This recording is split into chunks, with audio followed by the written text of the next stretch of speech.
and just get rest. That's 3 inches of wonderful that's in the MyPillow mattress topper. It's just like a firm cloud. MyPillow helps me get a good night's sleep so I can do my job in the morning. Go to MyPillow.com to get deep discounts, not just on My Pillows, but so much more. For example, you get body pillows regularly $89.99, now only $29.99. Or MyPillow dog beds for as low as $19.99 with your promo code. For the best night's sleep in the whole wide world, visit MyPillow.com. Well, the virus has now killed more than 100 people in China, and new cases have been confirmed around the world. So you don't want to frighten the American public. France and South Korea have also got evacuation plans. But you need to prepare for and assume strongly warning Americans to avoid all non-essential travel to China. That this is going to be a real serious problem. France, Australia, Canada, the US, Singapore, Cambodia, Vietnam, the list goes on. Health officials are investigating more than 100 possible cases in the US. Germany, a man has contracted the virus. The epidemic is a demon, and we cannot let this demon hide. Japan, where a bus driver contracted the virus. Coronavirus has killed more than 100 people there and infected more than 4,500. We have to prepare for the worst, always, because if you don't and the worst happens. War Room Pandemic. Here's your host, Stephen K. Bannon. Welcome to the War Room. It's Tuesday, July 14th, the year of our Lord 2020, episode 280 of War Room Pandemic, broadcasting live from Capitol Hill. I'm Raheem Kassamin for Stephen K. Bannon. Got Jack Maxey on my right, Jack Posobiec on my left, Vish Bora here in studio as well, one of the stars of the Uncle Tom movie, another of the stars of the Uncle Tom movie, Damani Felder, joining us down the line here on the America's Voice.news network, on Newsmax TV later on in the day, on the John Fredericks Radio Network, and subtitled in Mandarin and blown through the CCP's firewall by G News and GTV. Over to Stephen K. Bannon. Yeah, I also want to thank all of our distribution partners, and particularly the fact that we're ubiquitous. We try to be everywhere as far as distribution goes. And in that, we still got, I think, almost 11 million downloads on the podcast. Really want to thank the audience, and particularly for pushing it out. Look, one of the things we preach on here every day is action, action, action. Today on the John Fredericks show I was on earlier, and I said, I think right now in the White House and in the Trump campaign, and really in the Trump movement, you heard McGinley say it's incumbent upon everybody to start thinking about this early voting, start thinking about the absentee voting, getting your friends. It's action, urgency, and focus. Action, urgency, and focus. Damani, I know you're a man of action. If you had a chance to be in the Oval Office today, sir, and had a chance to talk directly to President Trump, what are the 2 or 3 actions that you would recommend that he take today? Things that we would want to do is, if I was in the Oval Office and had the president's ear, the first thing I'd ask him to do is to go ahead and extend that terrorist organization classification, not just to Antifa, but to BLM as well, officially. Seeing the way that they have chosen to exhibit themselves in public, it's completely antithetical to the American way. I think it would be important for us to make these people realize that this conduct will not be allowed to continue unchecked. I think it will be important to classify them as in the manner in which they are acting, and then proceed accordingly with this, as far as legal punitive actions are concerned. But what I also think that the president can really do is also ramp up the attacks on the corruption that we've seen from many of the Democratic counterparts that he has to unfortunately go toe-to-toe with every single day. There's way too much corruption. The average American who is informed does know, and it does seem like things are happening, but I wish that would happen more quickly, because we know at this point in time, there's information everywhere. We are the information age, and I think just seeing some of the corruption that a lot of these Democrat politicians have been allowed to continue with unchecked, that needs to be called on the carpet as well, and needs to face punitive actions as well, because we can't allow this to stand moving forward. For a second, I got to ask you a question. We've talked a lot on here about Antifa, and we've talked, Damani, about the understructure of Black Lives Matter being very much like the Maoist, the Cultural Revolution in China in the 60s, the Bolshevik Revolution, 1917, 1918 in Russia, and all the way back to the French Revolution. This attack on people's spiritual yearning and also the nuclear family. I believe you're the first guy I've ever heard say that BLM ought to be designated a terrorist organization. Walk us through your logic on that. Are you saying, because it seems to me that there are a lot of Black Americans that are supportive of this. I know corporations that are looking at some of the issues about racism and maybe, inadvertently caught up in it, but that the foundation of Black Lives Matter is clearly Marxist. I mean, they're proud of that. They talk about it all the time. But why do you think that they should be designated a terrorist organization? Well, you look at the way they choose to comport themselves in public. The thing is, what they've been able to do is they've been able to weaponize a lot of normal, everyday people to behave in a manner that is wholly unbecoming of productivity and moving the needle forward from the social standpoint. You look at BLM's, their stated goals really are just to be those cultural Marxists, to be anarchists, to choose to operate based off of emotions instead of off of facts. And we realize that what they're trying to draw attention to is minuscule by comparison to the overwhelming Black-on-Black crime that we have. And the thing is, when we look at what Black Lives Matter has actually done in these last 2 months, they've actually contributed to more loss of life, even in the Black community as specifically.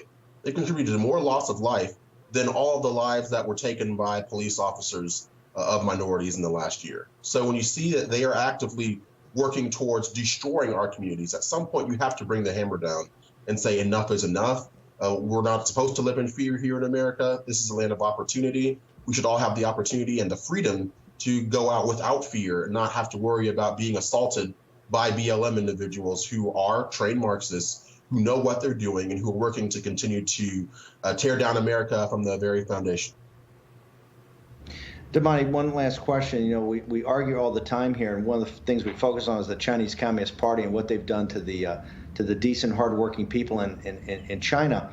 If you look at the church, you look at the Christian church and the Catholic church, the church is stronger where it's being persecuted, right? In sub-Saharan Africa, the Episcopalian church has got these great bishops. The Catholic church has these tremendous cardinals coming out of Africa. If you look in China, the underground house Christians are some of the most vibrant, robust church in the world. Cardinal Zen and the underground Catholics, even though the Vatican's thrown them under the bus, because when they're constantly persecuted, you see this kind of toughness and this grit, and they really believe in their faith, and it's a lived Christianity.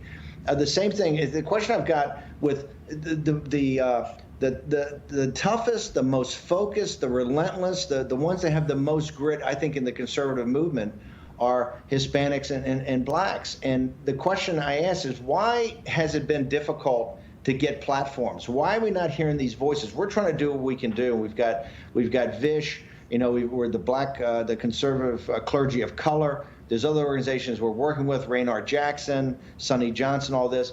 But why has there been a problem when there's so many tough, smart, dedicated, and really indefatigable voices from Black America? Why has the conservative movement, and why have not, I'm not blaming the Republican Party, but really the conservative movement and conservatives, why has it been such a difficulty in getting platforms for particularly young Black Americans to really voice a counter narrative to this overwhelming narrative you see in the mainstream media? Well, Steve, I think the problem with that is, one, social media, big tech censorship, if you will, where they don't allow those positive voices to rise to the fore of the American consciousness. And I think another thing, too, is the outrage mob, that exists online and in person.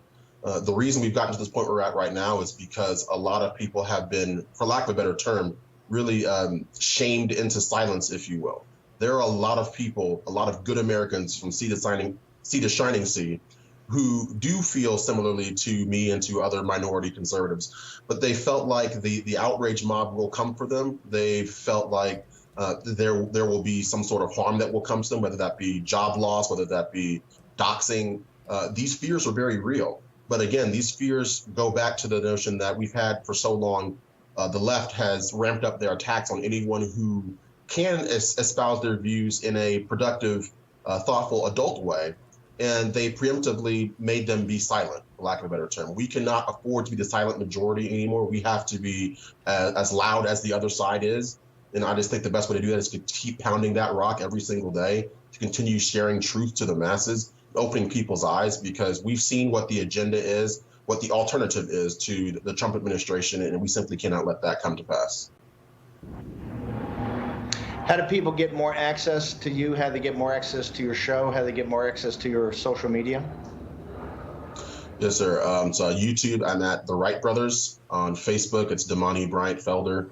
On Instagram, it's The Damani Felder. On Twitter, it's The Damani Felder. And on Parler, it's The Damani Felder as well.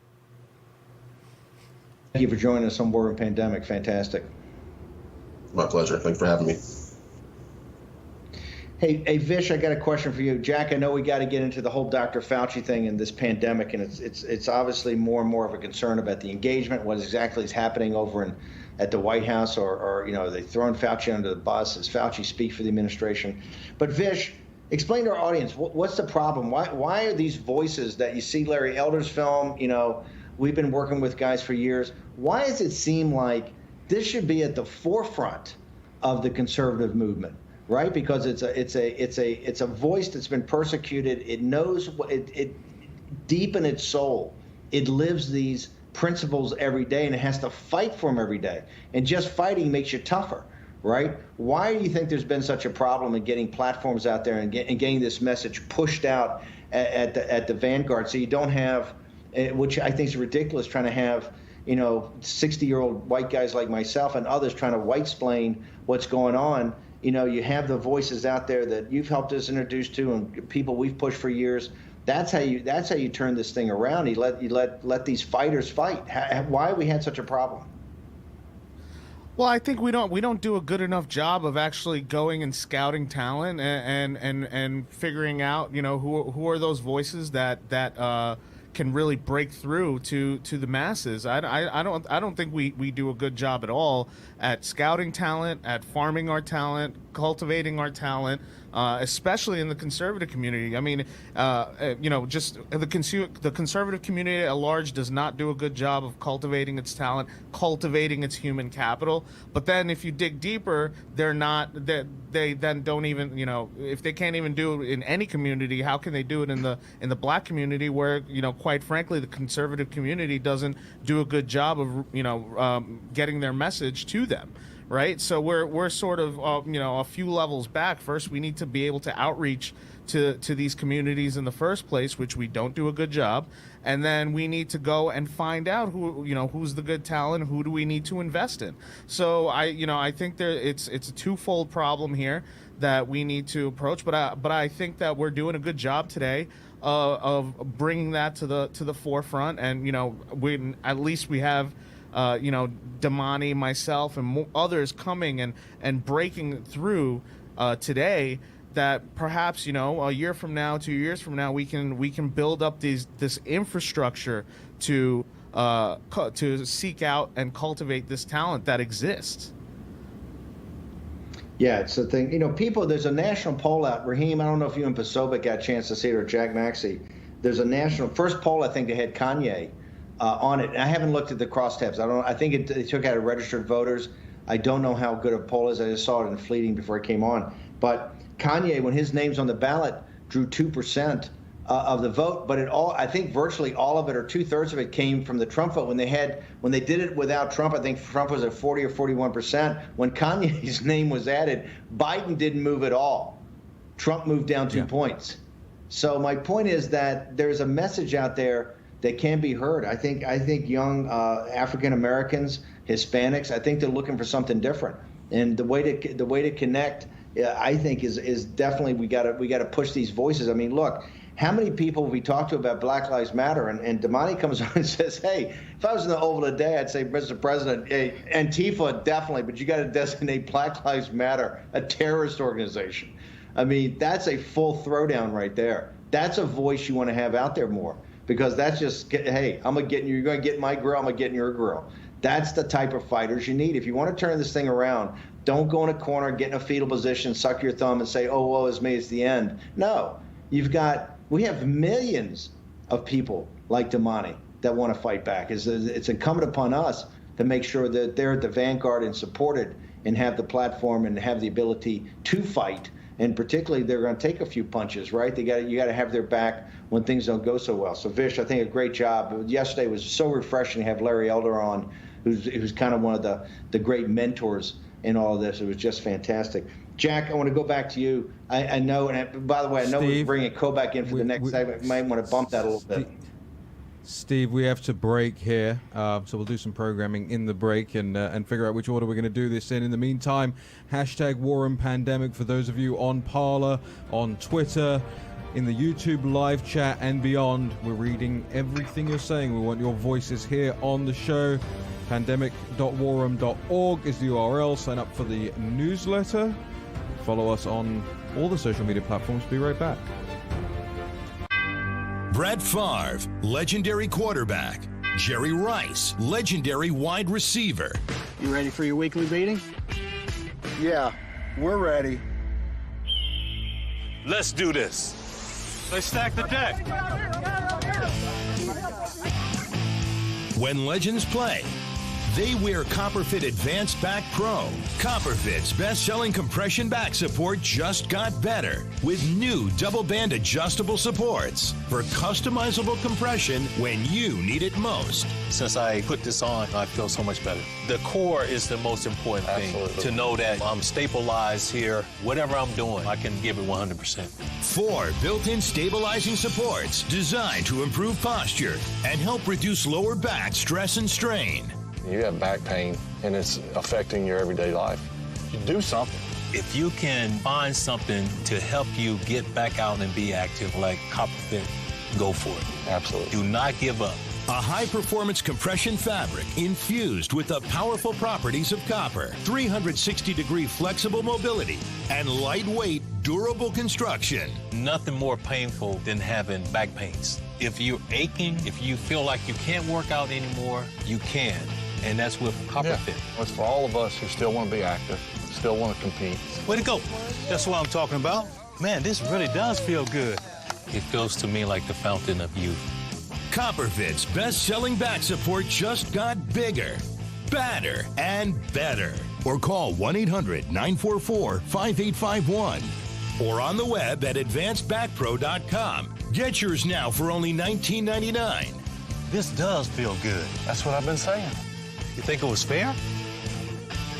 It was fun. Play for the love of the game. Copperfit, live limitless.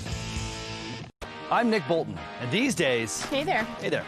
It seems everybody has a pair of tactical sunglasses. Good morning. Morning. But what if you already wear glasses?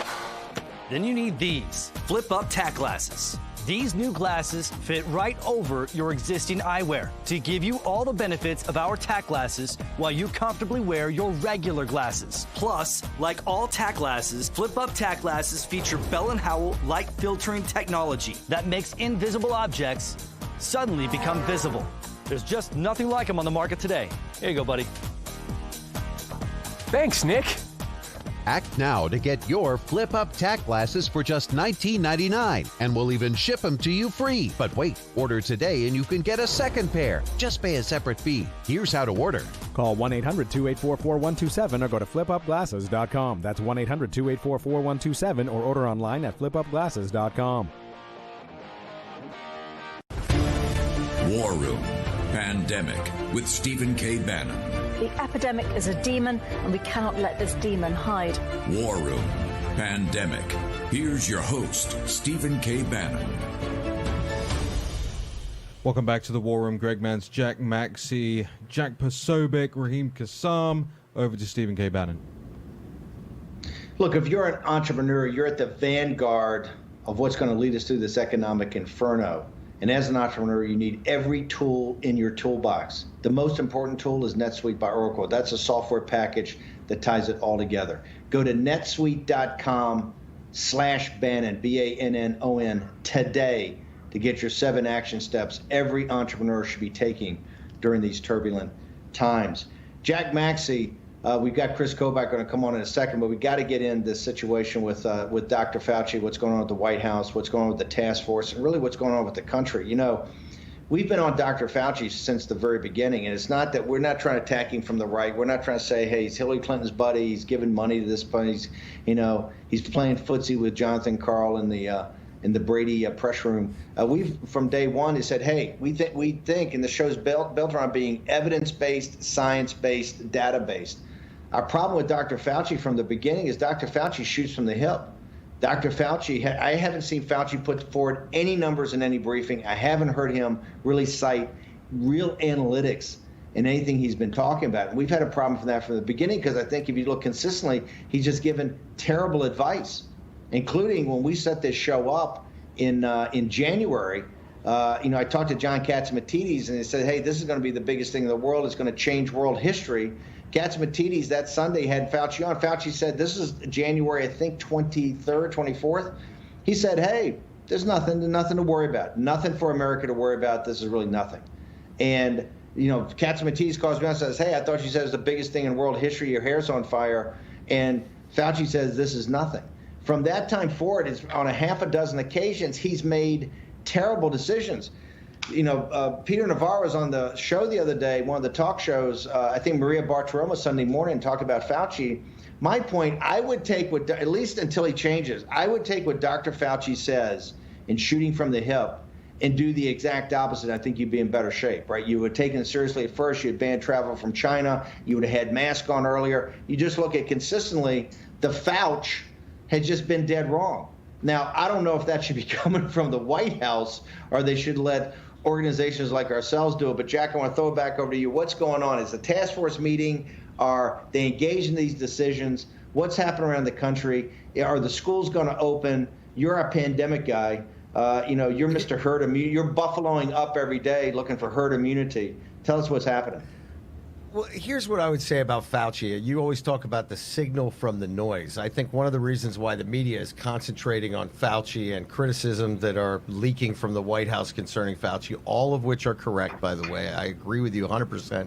The guy never talks about data. He is a prognosticator rather than a scientist most of the time.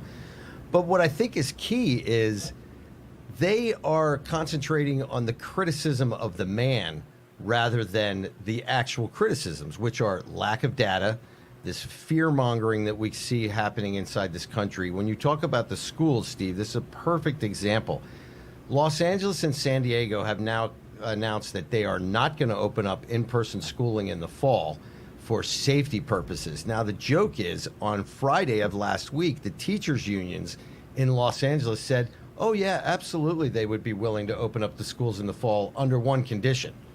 You shut down all of the charter schools and take away those opportunities for alternative methods of learning. So we have to separate what is the reality, which is there are very few children in all of North America who have died from this disease. Almost every single one of them had comorbidities like cancer, etc., things that put people's lives at risk in general.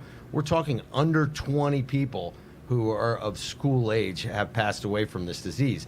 So you look around the world, I think there is universal consensus amongst the thoughtful scientists that the schools do not need to be shut. In fact, several states, several countries never shut them, including Nicaragua, Sweden, Taiwan. They kept them open.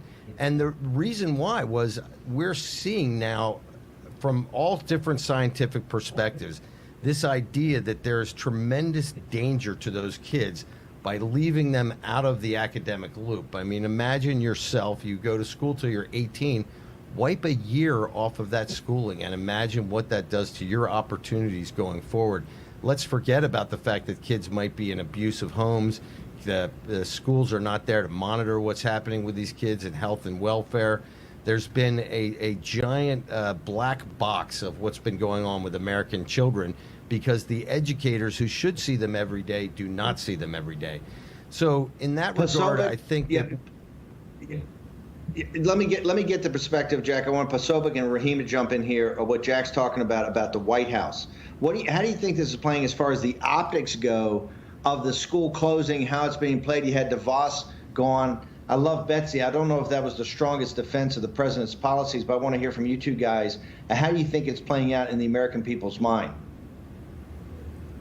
Well, Steve, my first take would be that the American people, since the end of those task force briefings, those ubiquitous task force briefings that we all became so ready to watch every single day, I think since those have dropped down, I don't know if the American people have been tuned in as much to what's coming out of the White House. It almost feels like the message is harder to get out because there's so much going on right now. But those press briefings, which included the president, at least at the top of it, created a sort of a sense of a center where everything could sort of coalesce around. Everybody tunes in because you're going to hear the new announcement, or at least you're going to hear the new update. Now, obviously, they did get out of control, but I think if you could bring those back in a limited way, then that would really help the White House start to control the message, because right now it's getting lost in the noise. Jack, to your point, So I think that yeah, go ahead, guys. No, I was just saying, to Jack's point, I think one of the things that they really have done a disservice to the American people from day one is not defining the risk categories, right? We make this disease look like it's going to kill everybody. This is not true. Under 30, you have almost 0% chance of dying of this disease. And what we're seeing as we watch these things spike, most of the spikes in this disease around the country are among young people. And so in a sordid, sad way, over 50% of our mortalities are people in old age homes. So in a sad way, all the people responsible for protecting those people have already exposed most of those people. So this could, in a way, be a reason for the drop in mortalities. But we're seeing this out of the Cleveland Clinic down in Florida. They are seeing an increase in hospitalizations. But one thing that the head doctor said just this morning was that what we're also seeing is that it's younger people, and they are not necessarily getting as sick as the people that we were seeing earlier in the spring. This is the same thing that we've been hearing from the doctors in Italy, and we're also hearing that from doctors in Los Angeles and in Houston, that it does seem that the disease that is affecting people today is of a less virulent kind of form. So I think that we do need to open up, but I think that the president would do himself a great favor to get one of his scientists up there and literally explain in detail what the danger is for children. Axios had a poll out today, which I think is important, and it shows that 71% of Americans in total believe that there is a danger in sending their little kids back to school. Now, it's 82% for Democrats, 53% for GOP. So, Raheem, I got a question. We're in the middle of July. We've been wrestling with this thing on this show since, I've been doing with Miles since the middle of January. And Maxie was on this in late December. The show's been up since, I think, January 23rd, 24th, something like that. Why is it middle of July and we're still having these conversations? Should the White House be much more aggressive in action, and should they be much more aggressive in framing messaging of what Jack's talking about getting data and information out there? Look, I think we have to go back to something that we found out, and this happened during the impeachment show as well, right? There are markers that you lay down along the way in doing broadcasts like this and going through the data and going through the specifics. And one of the things was remember Dr. Fauci talking about people going on Tinder and having dates, and that was fine, and they should take that into their own consideration, whether or not they want the risk of getting sick. And it was back then, I believe, that Jack, you said at the time, hey, we cannot take somebody seriously if they're going to apply a bunch of rules to one set of people and then no rules to another set of people, and it just didn't work back then. Remember, this is at a time where we knew so little, and we don't really know all that much about this virus right now either. But it went to show the pure level of, I think, just knee-jerk Fauci reaction to a lot of these things. And that, to me, answers your question, Steve. Why are we in the same situation, effectively, as we were back in January? Why is this not going to change for a very long time, by the way? It's because you had people jumping in, whether it was the World Health Organization, whether it was Dr. Fauci, whether it was Dr. Tedros, jumping in and playing the CYA game on this, rather than playing the science-based, evidence-based game on this. So real quickly, I know we got to go to break. Posobiec, in 30 seconds, what do you think the White House should be doing? Look, President Trump started this whole thing out and declared that the United States is at war. I think reassume that wartime mantle. Give us an update on the battle. Where are we right now, Mr. President? Where is this fight? Are we winning? Are we losing? What are the battle lines? What is going on the ground? Tell us that from the president, the commander-in-chief. Assume that wartime mantle and give it straight to the American people. Yeah, I agree with you 100%. Not even a question. I think you got to step into this thing now and lay it down. So, like Jack Maxey said, start walking through what the risks are. And if you need targeted interventions in states, you need targeted interventions in old age homes, comorbidity, or minority communities. Let's do it. Let's get these Tiger teams together and have them ability to deploy nationwide. I think it's just got to be action, action, action. Inaction is just not going to work. And I think you're going to see the polling start to catch up with you on this. Raheem, back to you to take us out. We're going to get to Kobach. Yeah, we'll get to Chris in the next segment. We're going to go to a quick break. Chris Kobach will join us in the next segment. Stay tuned for that. I know actually a lot of people in the live chat have been asking for more Chris Kobach. We'll ask and you shall receive. Greg Mans, Jack Maxey, Jack Posobiec, Raheem Kassam, Stephen K. Bannon, Chris Kobach after this short break.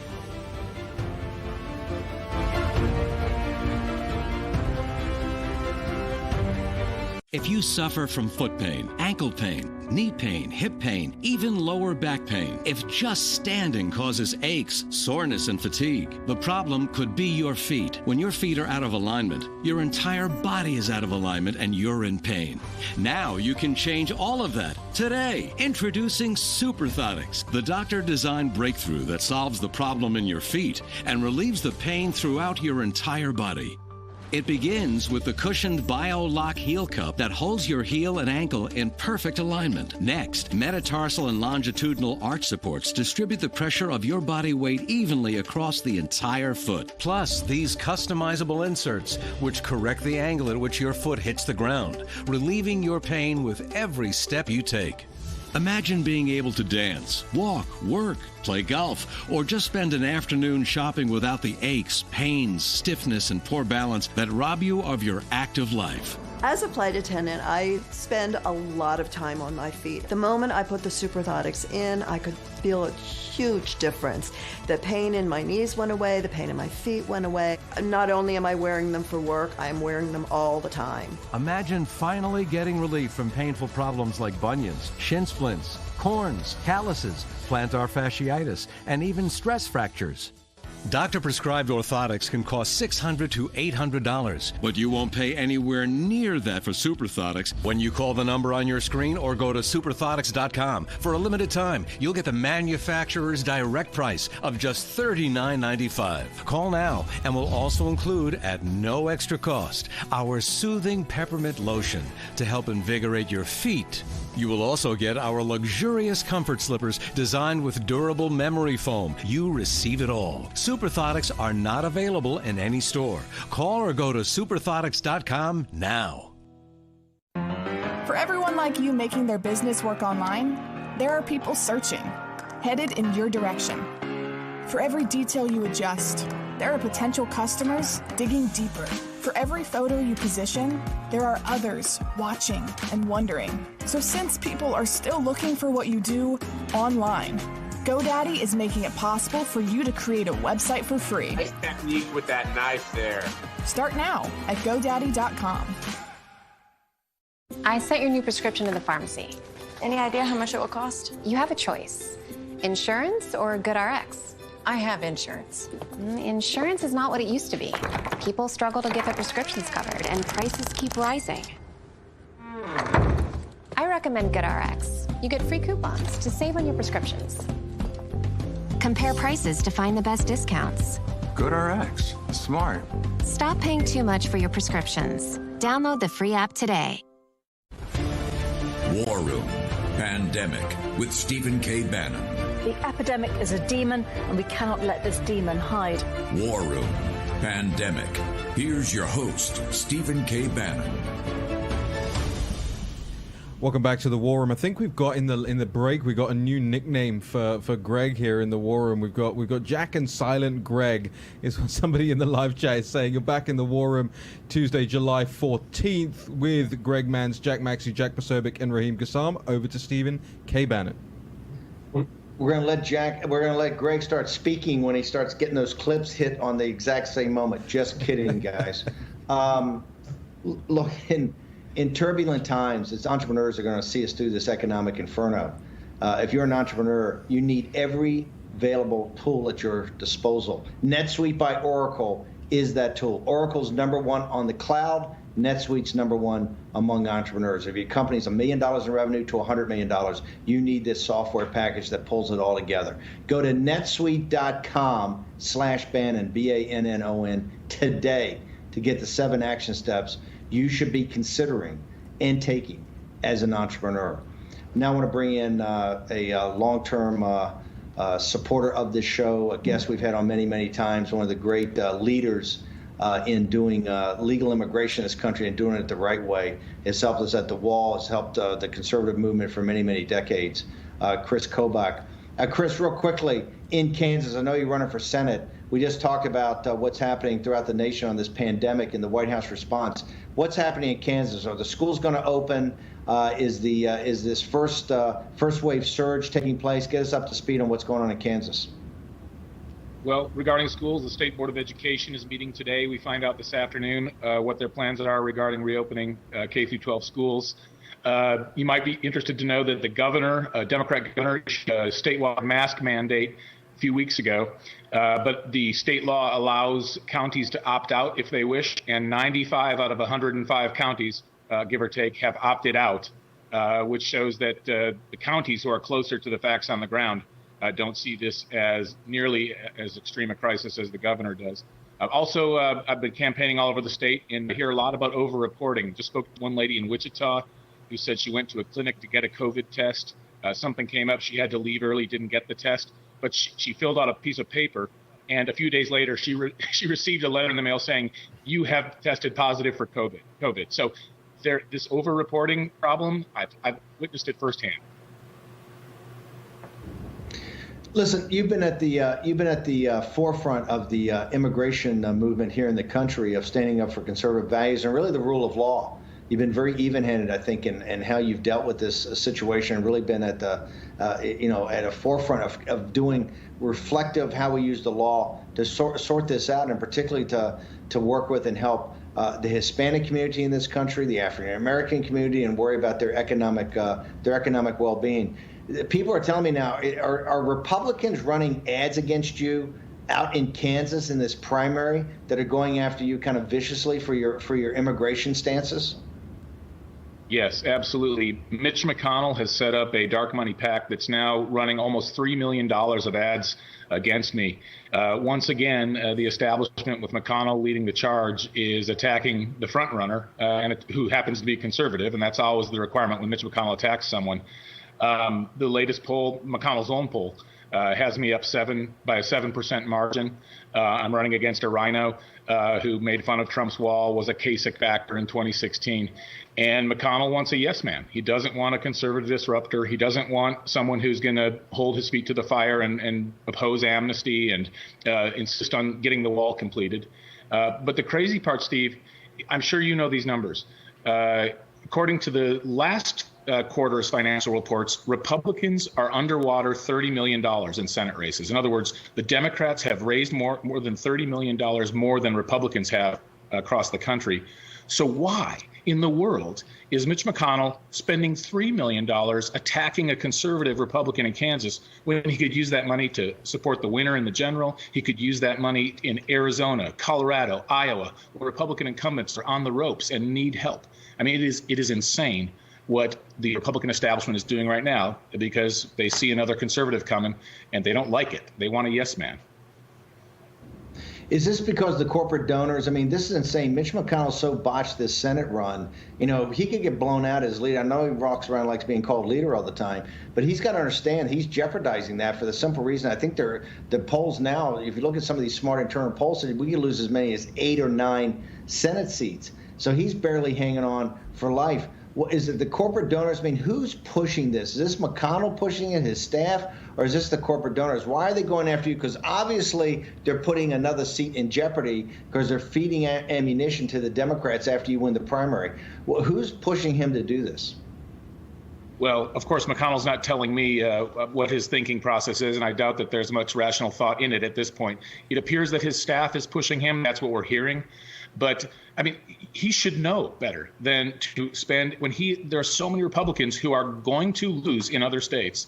Why would you spend $3 million in Kansas when Kansas will elect? I think I'll be able to withstand this assault, I hope, with the help of maybe viewers here and people around the country who've been chipping in. But why would you do this? I mean, you have so many seats at risk, and he's instead firing upon his own. And this is the kind of stupidity we see again and again in the Republican establishment. But they don't want disruptors. They didn't want President Trump. They don't like people like you, Steve, and they don't like me because we call it like it is. We push for a wall. We say that we know that the corporate funders of the GOP want cheap labor, and that's why they don't want the wall built. That's why they want amnesty. Oh, and by the way, the U.S. Chamber of Commerce just announced they're spending $400,000 against me as well in these final 3 weeks before the primary. And of course, they're pro-amnesty, and I've gone up against them in court many times. Chris, how do people get to support you? How do they get access to your campaign and to you personally? The most important thing they could do is go to chriskobach.com, KRISKOBACH.com. We are literally taking every contribution and putting it immediately up on the air. Think of it as a gunfight where we're running out of bullets, and so as the bullets come through on the internet, we are firing them right away. We are so. They're outspending us 3-1 right now with Mitch McConnell's help. So go to chriskobach.com. If you can send $20, $50, $100, it'll all help because we're in a gunfight for our life here. And if we get through this primary on August 4th, Mitch McConnell's going to have a conservative who's not going to let him off in the U.S. Senate. I think that's what he doesn't want. Okay, Chris, thank you very much for joining us. Good luck out there in Kansas. Glad to hear 90 of 105 counties not going to have masks. Can we bring on now? Do we jump? Yeah, Raheem. We got John Solomon teed up? Yeah. Just before we jump to John Solomon, I just want to get from Jack Posobiec. We have some breaking news here about the Lincoln Project. Yeah, breaking news. The Lincoln Project has lost their chief video editor. Of course, the Lincoln Project was focused on attacking Trump for his, He's uncouth. He's vulgar. He's not always. They've been making all these videos and airing them on Fox and everything they're airing. They've just lost their video editor. He's canceled. Ben Howe's canceled. He has been canceled by the Lincoln Project, Ben Howe, because they have discovered old tweets of his that were also vulgar, childish, etc. He's now been taken out. This is 2 weeks after they did this incredible puff piece about him in Vanity Fair. Steve, over to you. Who was the guy that was taken out? What was his name? Ben Howe, who's been running the Lincoln Project's video creation, the ad creation, all these nasty anti-Trump ads you've been seeing, whether it's on YouTube or Fox News or CNN. Yeah. It looks like the guy making them had a series of vulgar tweets himself and is now canceled. How about that? Is he he's the Ben Howe from Red State? That's correct. Yep. Yeah. That shouldn't have been too hard to track down. He was pretty obvious for a number of years. Want to go now to, I think, the one of the most important voices out there, John Solomon. John Solomon's been an investigative reporter, I don't know, for 30, 40 years. One of the top guys throughout the world, has been stationed all over. So when he talks about something, he knows what he's talking about. He's got a new book. It's a must-read. Fallout, the bribes, lies, and scandals and ties of the Clinton and Biden dynasties. This is what nobody's getting to. The campaign really hasn't focused on it that much. John, talk to us about the book and particularly the wealth, the lies, what they've done as far as deal goes for both Clinton and Biden. And we're going to hold you over for the next segment because I want you to have enough time here to get people excited about this book. It's a must read. And particularly if you're a Trump supporter, you've got to read it and hand it out to your friends or maybe not Trump supporters. So talk to us about what the permanent political class, our elites, have done to us as far as making money and really having the managed decline of our country. Well, first, thanks for having me on, Steve. And what we set out to do in this book is to figure out why, of all the things that Hillary Clinton could pick to attack Donald Trump, why she chose Russia. And what we found out from interviews, more than 100 interviews and more than 10,000 pages of documents we obtained, was that Hillary Clinton did a survey in the summer of 2015 about all of her liabilities: Whitewater, the Rose Law Firm billing records, Vince Foster, the email scandal, and of all the things that were in the way of her getting the presidency, the Russia reboot, the fact that she was rebooting Russia relations with Obama and Biden while Bill Clinton had his hand out with $500,000 checks for speeches and multi-million-dollar donations for the Clinton Foundation, that was the single largest liability she had. We have the poll. You can actually see it in the book. So they set out on what we call a neutralization strategy. We want to scare Republicans away from using Russia in the 2016 election. And that's how we ended up with Christopher Steele on the bogus dossier and the Russia allegations of collusion that never were. And what we found out was that really it was a cover-up for the single largest, worst foreign policy mistake in modern American history. The Russia reboot that Obama, Biden, and Clinton did together gave billions of dollars of nuclear contracts, hundreds of millions of dollars of uranium under the earth, made America reliant on Russia uranium for nuclear power plants for decades to come. And then Vladimir Putin pulled the rug out from under them, invaded Ukraine, and they had to cover that up because not only did they make a big foreign policy blunder, they had lots of people, Hunter Biden, Amos Hochstein, who's the top energy advisor to Biden, Bill Clinton, John Podesta, the Clinton Foundation. They were all cashing in on the Russia reboot until it went bad. And so there was corruption and there was a failed foreign policy, and they had to cover that up. And that's how we ended up with the Ukraine and Russia bogus scandals of the Trump administration.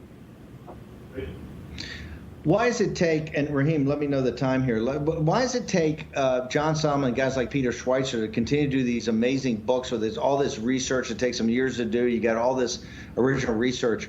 Because, John, you came out of AP, Washington Post, you worked in the mainstream media. Where is the mainstream media in this? Those all have big investigative apparatuses. You know, you got Tom Hamburger and these guys at Washington Post.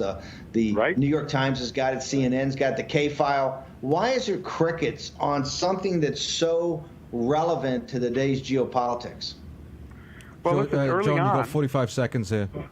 Yeah, early on, some of these reporters tried to go. Remember, the New York Times reported in October 2016 that the Russia case was bogus. And what happened? They got shamed. The reporters got shamed by their own boss. He apologized for their story. So what we have is censorship. We have a media controlled by elites that try to contain the story, and they don't allow reporters to do what I've had the freedom to do, which is to tell the truth regardless of where the facts go. Yeah, John, we're gonna come back to that question and more. If you'd hold over the break, we'd love to get you get more from you on this, on fallout, nuclear bribes, Russian spies, and the Washington lies that enriched the Clinton and Biden dynasties here on War Room Pandemic. You got Greg Mann, Silent Greg, Jack Maxey, Jack Posobiec, Raheem Kassam, Stephen K. Bannon down the line as well. Make sure you're checking out everything as we wrap the show.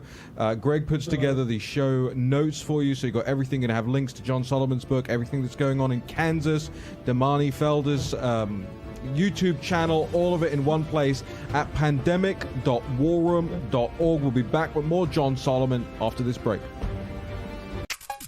Everyone loves the benefits of compression socks, but they're just so hard to get on. Until now. Introducing the all-new Copperfit Energy Socks, redesigned for the first ever easy on, easy off fit to help reduce swelling, relieve tired, achy muscles, and provide energizing support. A new blend of stretch fabric for the most comfortable, easy on, easy off compression fit.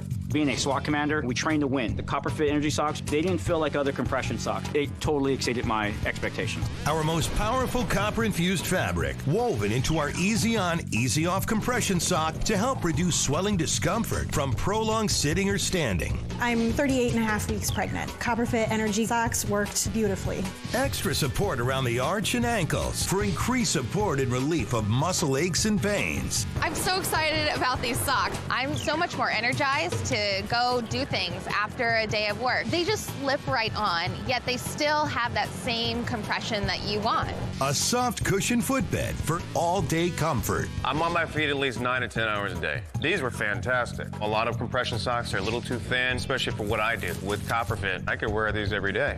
Feel more energized. Feel more active. Just feel better. They just hug your leg. It relieves all the pressure that you have. I have so much energy, I can go, hey, you want to dance? The first ever easy on, easy off compression sock.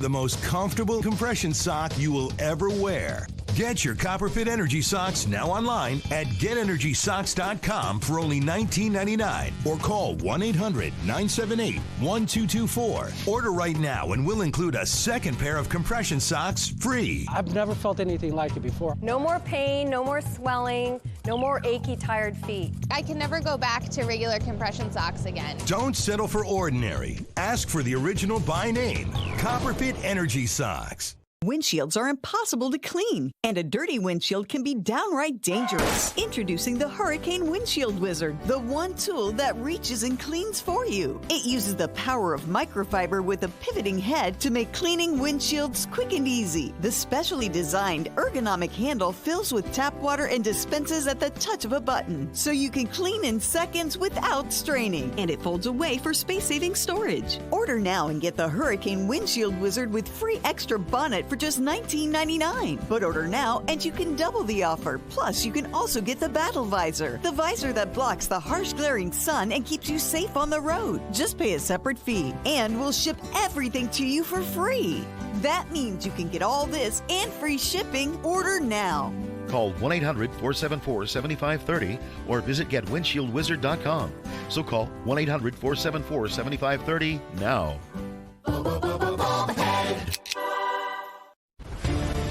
War Room Pandemic with Stephen K. Bannon.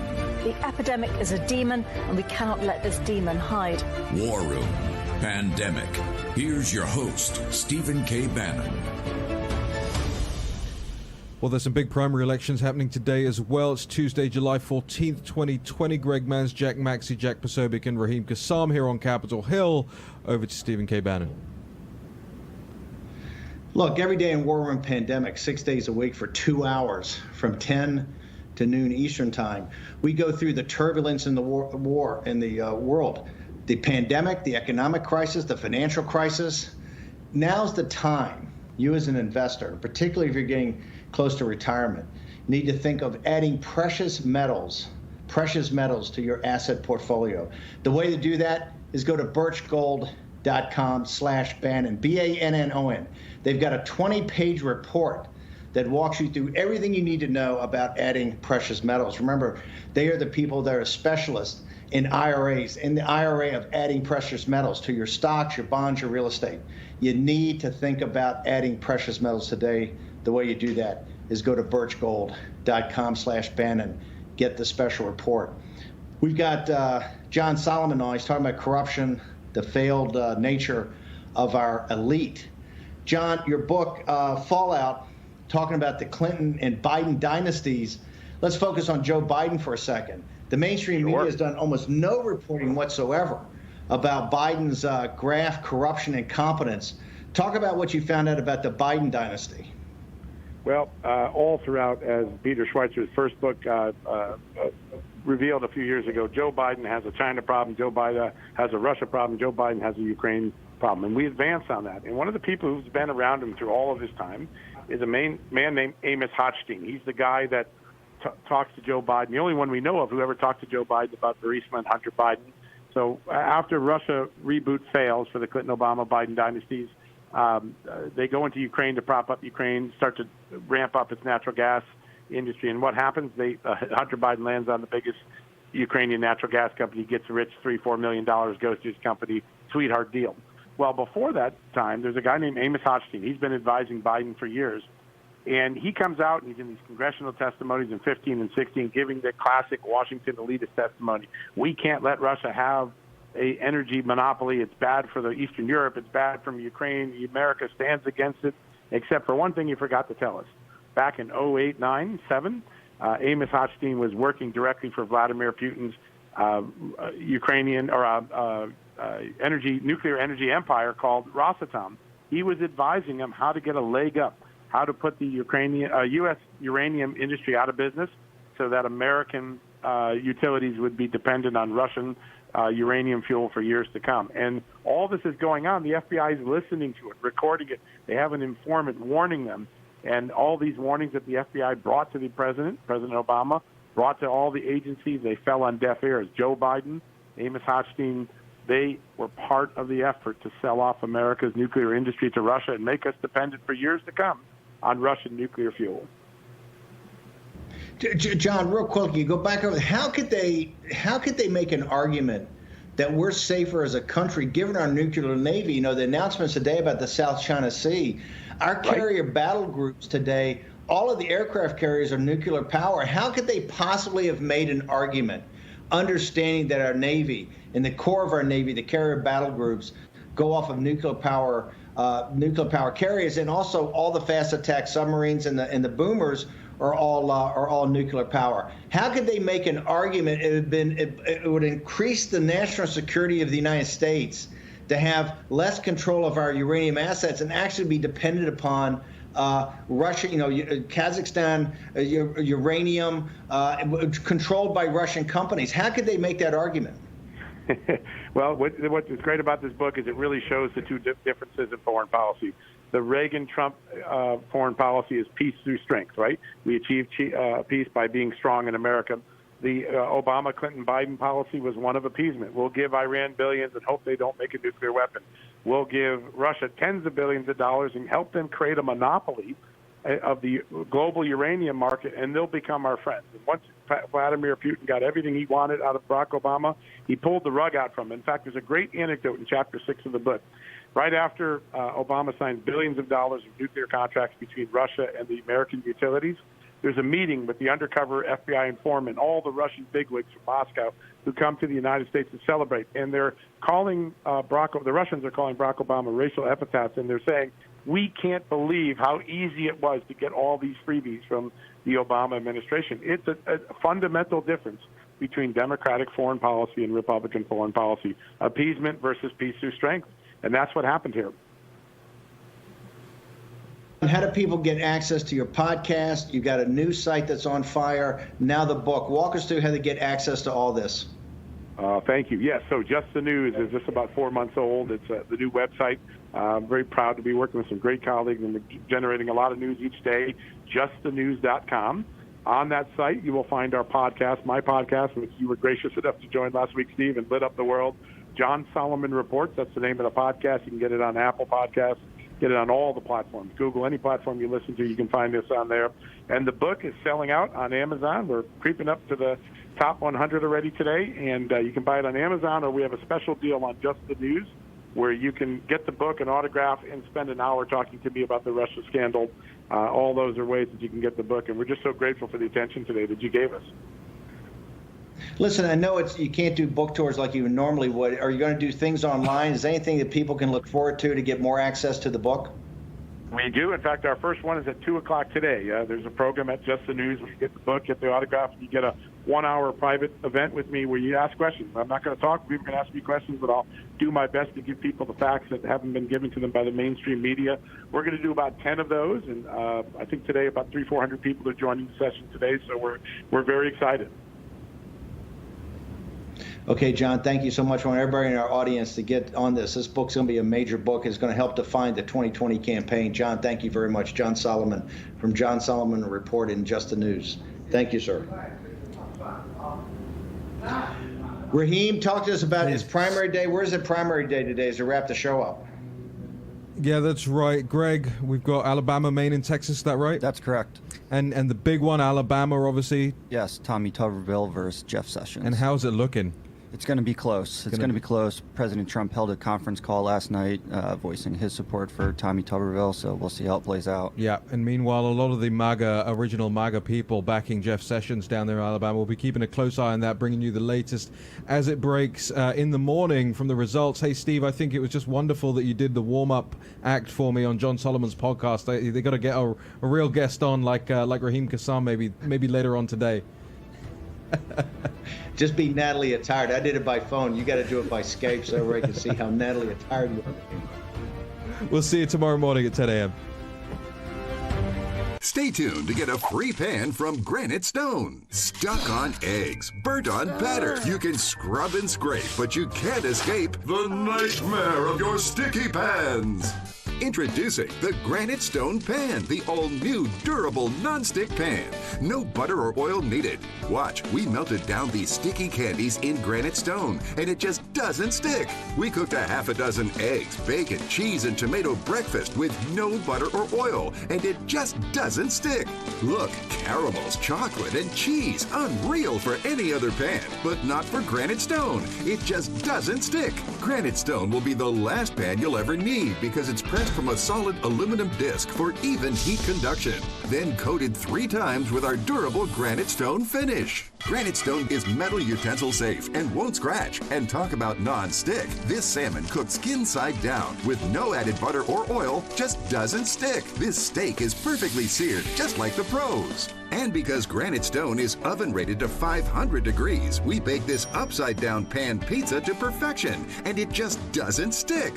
Fire Flambe Delicious Cherries Jubilee. Plus it's PFOA free and 100% dishwasher safe. Call or go online to get your Granite Stone pan for the special TV discount price of just $19.99. Granite Stone is so durable it comes with a 10-year warranty. And with every order, you're going to get a Granite Stone single-serve egg pan absolutely free.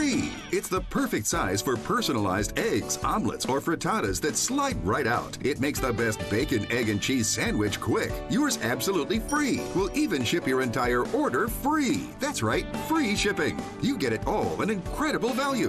Here's how to order. To order, call 1-800-850-0237. That's 1-800-850-0237 or order online at buygranitestone.com. That's 1-800-850-0237.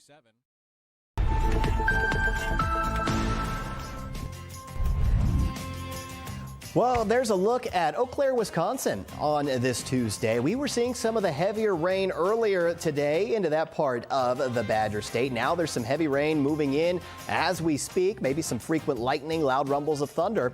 Want to show you Viper radar. We'll zoom it in here to western Wisconsin. There is Eau Claire on the map. I'll highlight it here so you can kind of look through all the clutter with the showers and thunderstorms and see what I'm referring to. But there's more rain on the way, and you can see even more down to the south and southwest, pushing through southeastern Minnesota, and this is moving in that northeasterly direction, heading right towards Eau Claire. So Rochester, those thunderstorms that just moved through that area, heading right across the border into western Wisconsin. And there's some more downstream here that's developing with just all this energy, and especially now the daytime heating that's mixing in. As I zoom out here on the map, we've also got the showers and isolated storms into northern Minnesota, western Minnesota.